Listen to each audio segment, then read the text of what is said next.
think we're all God's children. And I really do view it that way, that, we're created in His image, and our founding fathers made it very clear in the original documents that our rights come from God, and that they are rights that are given to us, all people, the rights that are declared in the Declaration of Independence. And so I don't think very much about race. I don't think much about ethnicity. I think about people as individuals. And people as individuals contribute a tremendous amount to our economy, our culture, and our society.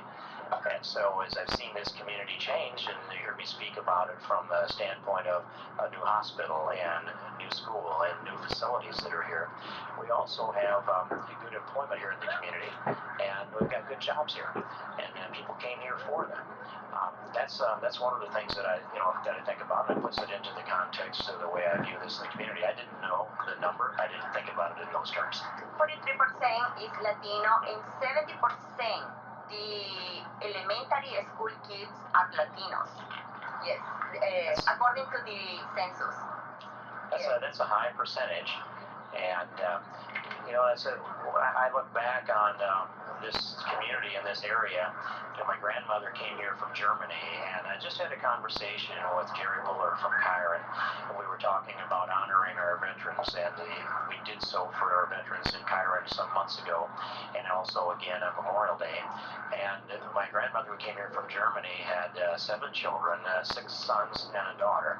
And the 6 sons, the oldest one was physically unable to serve in the military. The other 5 did serve. 4 of them went back to fight against the fatherland in Germany. One of them was wounded at the Battle of the Bulge, and he still is alive and lives in Correctionville. My father went to the South Pacific for 2.5 years. This is one of the things that I reflect about when I'm here, what kind of values and what kind of commitment that people gave to this country when they came here. And I know my grandmother was always grateful that the United States of America accepted her and embraced her. And she embraced America and embraced the American culture and civilization. My father went to school as a kindergartner speaking only German, and he came home from a very confusing day, his first day of kindergarten, said hello to his mother in German, and she turned to him and said, "Speaking German in this household is for you from now on verboten. I came here to become an American. That means I need to learn English. And the only way I can learn that is for you, Emmett, to learn English in school and bring it home and teach it to me."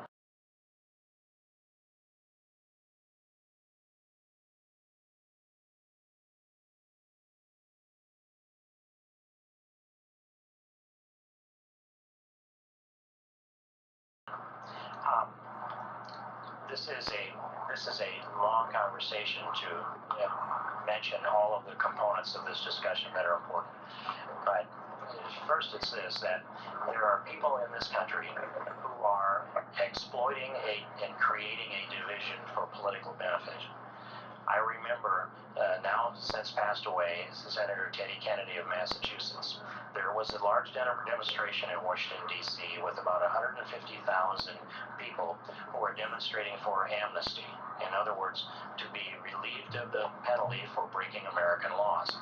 And Senator Kennedy said to that group through an interpreter, he said, "Some say report to be deported."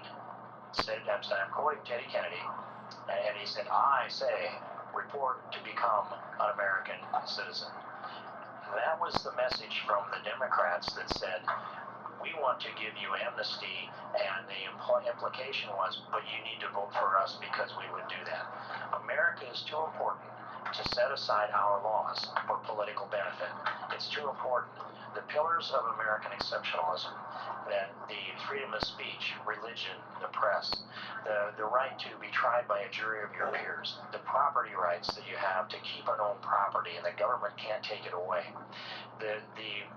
that justice is equal to everyone, and Lady Justice is blind. You've seen the Lady Justice with the scales of justice in her hands. She's blindfolded because she doesn't see the difference between Latinos and any other ethnicity in America. If you're here in America, you're in the same standard, the same standing of anyone else. And I want to keep those values that have made this country great.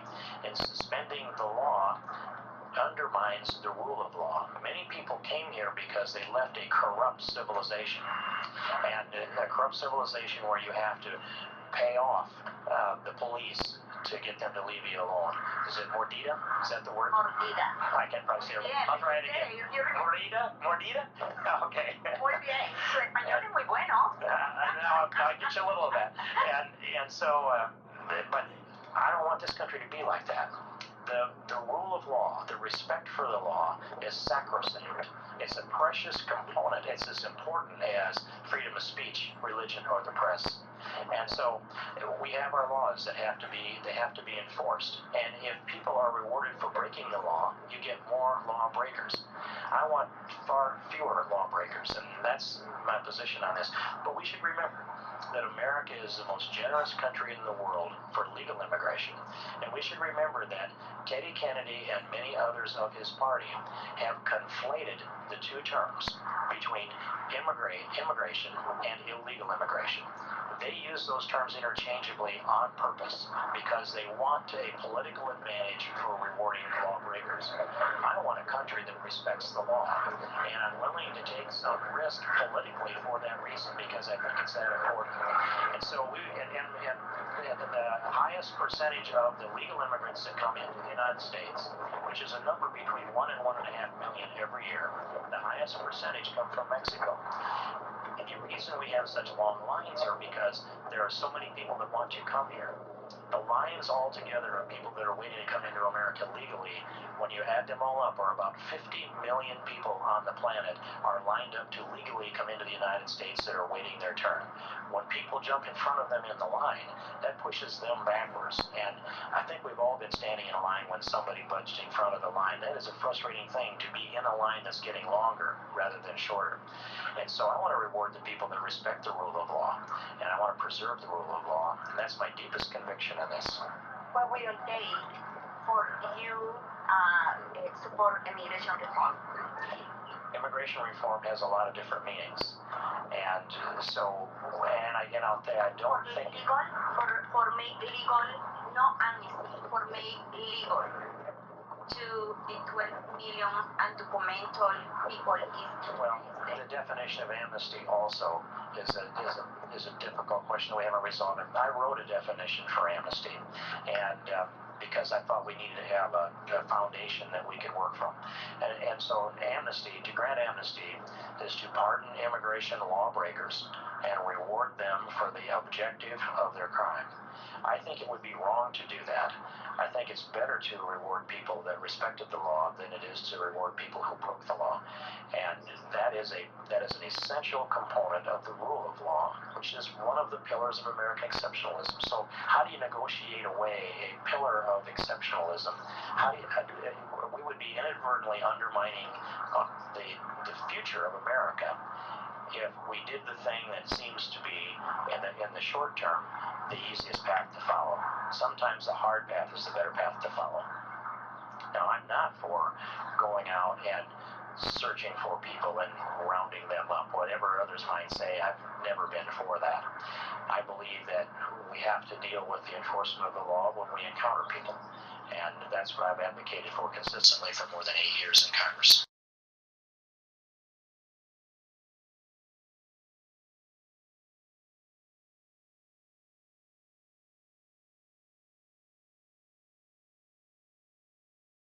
Let's get to know each other and think a little bit about the people who are their messengers. There are people who are in the business of trying to create division, trying to scare people, trying to stir up anger. When you have, I have seen this, especially in the earlier years with the earliest Latino immigrant communities, there would often be a spokesman for the group.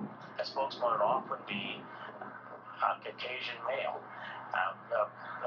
Blue-eyed fella that had an bilingual ability to speak English and Spanish, and he would be, and I can name some of them, the sole conduit of information for the immigrants that were here. He would be the interpreter of the American civilization and culture, and he would stir up division because it empowered him, and then he would link himself up the political chain. That's going on today in different ways. So I want people to draw their own conclusions. Let's get to know each other. Come look me in the eye. Let's have these conversations. But people are trying to cause trouble. And remember, there are people out there who are paid to do that. They're paid to attack me. That's part of the American civilization. And so remember that some of those people that are saying those things, not only are they being paid to say them, but if they said a kind word about me, they would be fired. So let's always evaluate the messenger. Okay.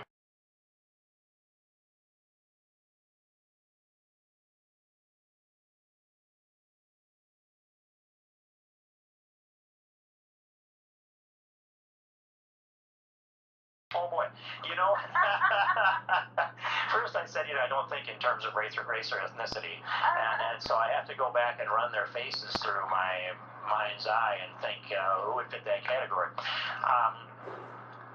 There's there are a good number that, I'll just tell you about some of the relationships I have with people that would fit within the, Latino friends. well, I'll say, of course, Lincoln and Mario Diaz-Balart, both.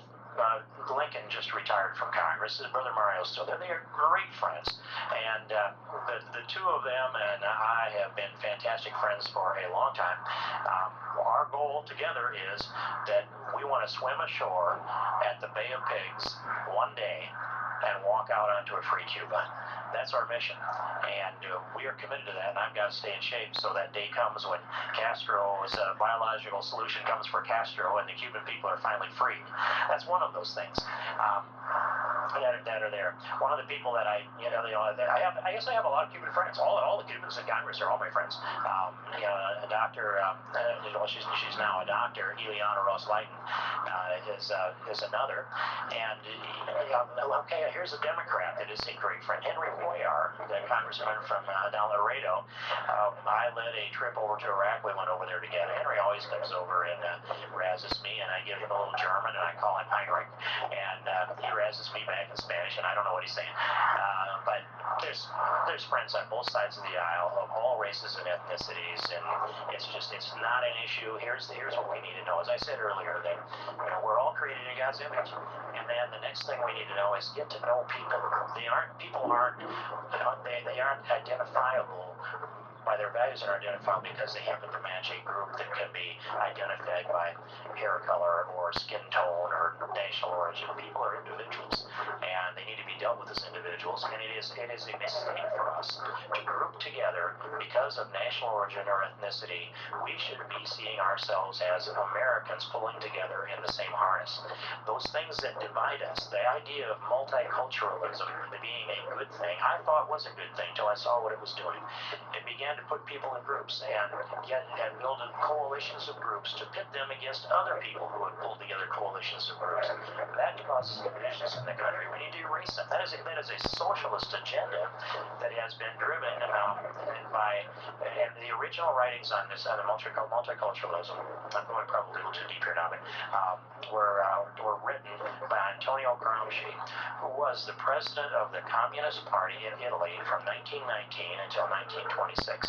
He wrote about how the proletariat would not be able to get the energy and the strength to be able to challenge the business of bourgeoisie. What they needed to do was identify themselves by groups, by either a professional association, by race, by ethnicity, by religion, and then you could bundle together the multicultural groups that had more intensity. Now we would say a small group, a multicultural group, would have the focus of a laser beam.